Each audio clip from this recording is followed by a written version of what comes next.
नमस्कार, मी निकिता मराठी मनोरंजन विश्वमध्ये तुमचं स्वागत करते. पुन्हा शिवाजीराजे भोसले हा चित्रपट आपल्या भेटीला येतोय आणि या चित्रपटातील मुख्यच कलाकार मी म्हणू शकते सिद्धार्थ दादा आपल्या सोबत आहे. कसा आहेस? मी छान आहे, तू कशी आहेस? मी मस्त. सर्वात आधी बिलेटेड हॅपी बर्थडे. धन्यवाद धन्यवाद. आणि मला एक स्वतः बोलावं असं वाटतंय, तुझ्या बर्थडेच्या दिवशी सोशल मीडियावर एक पोस्टर व्हायरल होत होता. तो बघते ते कोण आहे आणि जेव्हा मी टॅग मध्ये बघितलं तेव्हा बापरे, सिद्धार्थ यादव कसला कमाल लुक केलाय. मला त्या लुक बद्दल काय सांगशील आणि साधारण किती वेळ लागलाय तो लुक करण्यासाठी आणि जेव्हा तू स्वतः पहिल्यांदा तुला बघितलंस तेव्हा काय वाटलं? थँक्यू.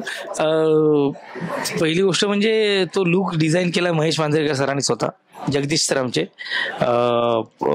पुन्हा शिवाजीराजे भोसले हा सिनेमा सर करताय हे मला माहिती होतं. मी त्यात एक भूमिका करतो हे मला माहिती होतं, पण मी काय करतो मला माहित नव्हतं. सो महेश सरांनी एक दिवशी मला फोन केला आणि सांगितलं तुझा एक फोटो पाठव. नॉर्मल साधा फोटो आहे तो, म्हणजे साधा, खूप साधा. आणि मग त्यांनी ना मला थोड्या वेळाने ना त्या फोटो मध्ये काहीतरी करून पाठवलं. तो लुक होता. मी बोललो सर असं करायचंय? बोललो हो असं तुला करायचंय. ओके. आणि मग तेव्हा माझा आता थांबायचं नाही, रिलीज होणार होता सिनेमा 1 मेला. मग आम्ही ते असे इथून कट मारला अख्खा आणि तो लुक डिझाईन झाला, ते छान झालं. आणि ते पात्र वेगळं आहे त्या सिनेमातलं. मला खूप भारी वाटलं की त्रिशा मला बघूनच पहिली घाबरली, ती रडायलाच लागली का भैरूचं काय झालं असं. पण मी नेहमीच महेश सरांना नेहमीच प्रत्येक वेळेला थँक्स म्हणतो, कारण ते मला फक्त विनोदी अभिनेता मानत नाही. म्हणजे विनोद माझा फोर्टे आहे, मी विनोदी काम करतो, पण विनोदाच्या पलीकडे जाऊन ते मला तशी काम करायची संधी देतात. प्रत्येक सिनेमात काहीतरी वेगळे पण असावं सिद्धार्थ जाधवचं, हे महेश सर माझ्याकडून करून घेतात. हे त्यांचं श्रेय, माझं नाही. त्यामुळे हे पात्र करतानाही मला सरांनी ह्या पद्धतीने मला बघणं आणि मला दाखवणं असं आहे. तर मी खूप माझ्या फोनमध्ये खूप फोटोज आहेत, माझ्या फोनमध्ये खूप व्हिडिओज आहेत जे मी केले. तुला हे कधी पोस्ट करायचे, कधी लोकांना दाखवायचे, कारण मी प्रचंड एक्सायटेड होतो. आणि ती एक चांगली गोष्ट असते जेव्हा एक कलाकार म्हणून जेव्हा तुमच्या वाढदिवशी तुम्ही काहीतरी एक छान काम करताय, ते मायबाप रसिक प्रेक्षकांसमोर येतं. आणि ते बर्थडेच्या दिवशी आलं आणि लोकांना आवडलं. खूप मस्त इंडस्ट्रीतून सगळ्या मायबाप रसिक प्रेक्षकांनी खूप प्रेम दिलंय. सिनेमा खूप मोठा आहे, सिनेमाचा विषय खूप आजचा आहे, आपला आहे. स्वतः छत्रपती शिवाजी महाराज येऊन आपल्यासाठी लढतायत आणि त्यात ते पात्र येतं. हे म्हणजे मी खूप नशिबान आहे का अशा सिनेमाचा भाग होणं. येस. आणि आतापर्यंत तू हिंदी सिनेमांमध्ये काम केलंयस, मराठी सिनेमांमध्ये वेगवेगळ्या भूमिका आम्ही पाहिल्यात, पण ही भूमिका तुझ्यासाठी किती वेगळी ठरते? पण पहिला पार्ट म्हणजे आधीचा जो शिवाजी महाराजांचा मूवी होता त्याच्यामध्ये सुद्धा उस्मान पारकर आम्ही बघितलाच आहे, पण याच्यामधला तुझा जो लुक आहे तो फार वेगळा आहे. सो तुला किती चॅलेंजेस आलेत या रोलसाठी? हा, म्हणजे पहिली गोष्ट म्हणजे पहिला पार्ट दुसरा पार्ट असा नाहीये, तो एक स्वतंत्र सिनेमा होता. मी शिवाजीराजे भोसले बोलतो, त्यात मी भूमिका केली होती. आता पुन्हा शिवाजीराजे भोसले हा एक सिनेमा येतोय ज्यात एक मी स्वतंत्र सिनेमा आहे, ज्यात मी माझी ही भूमिका करतोय.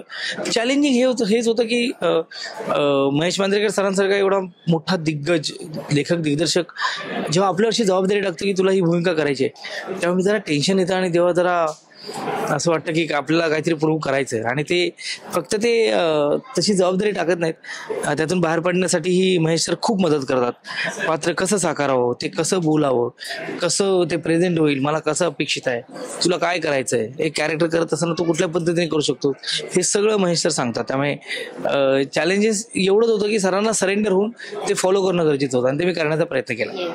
सो मी माझं असं म्हणणं आहे की आजची जी तरुण पिढी आहे, म्हणजे सोकॉल्ड आपण म्हणू शकतो त्यांची जी थॉट प्रोसेस असते ना ती प्रचंड वेगळी असते. म्हणजे कसं झालंय की साऊथचे जे सिनेमे असतात ना त्याच्याकडे ना ते पटकन अट्रॅक्ट होतात. इतकं मराठी इंडस्ट्री, मराठीचे सिनेमे टॉपवर जाणार याच्यात काही शंकाच नाहीये.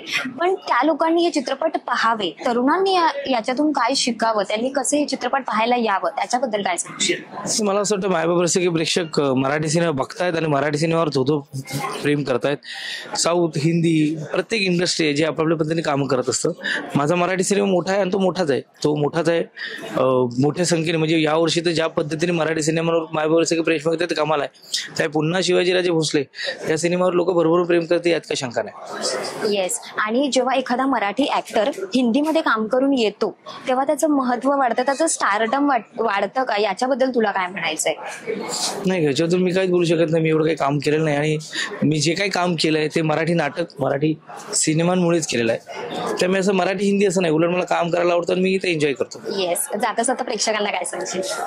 जाता प्रेक्षकांना एवढंच सांगेन की महेश मांजरेकर सरांनी खूप मनापासून एक स्वप्न पाहिलं आणि ते स्वप्न साकारण्याचा प्रयत्न करतात ह्या सिनेमाच्या ते माध्यमातून. म्हटलेलेच की मराठीचा दणका यावर्षी होणारच आहे. त्यामुळे Yes. खूप सुंदर मोठा मनोरंजन आणि प्रबोधन करणारा तुम्हाला हवा तसा मराठी सिनेमा महेश मांजरेकर सर घेऊन येतात 31 ऑक्टोबर पासून तुमच्या जवळच्या थिएटरमध्ये, ज्या सिनेमाचं नाव आहे पुन्हा शिवाजीराजे भोसले. नक्की बघा तुमच्या जवळच्या थिएटरमध्ये.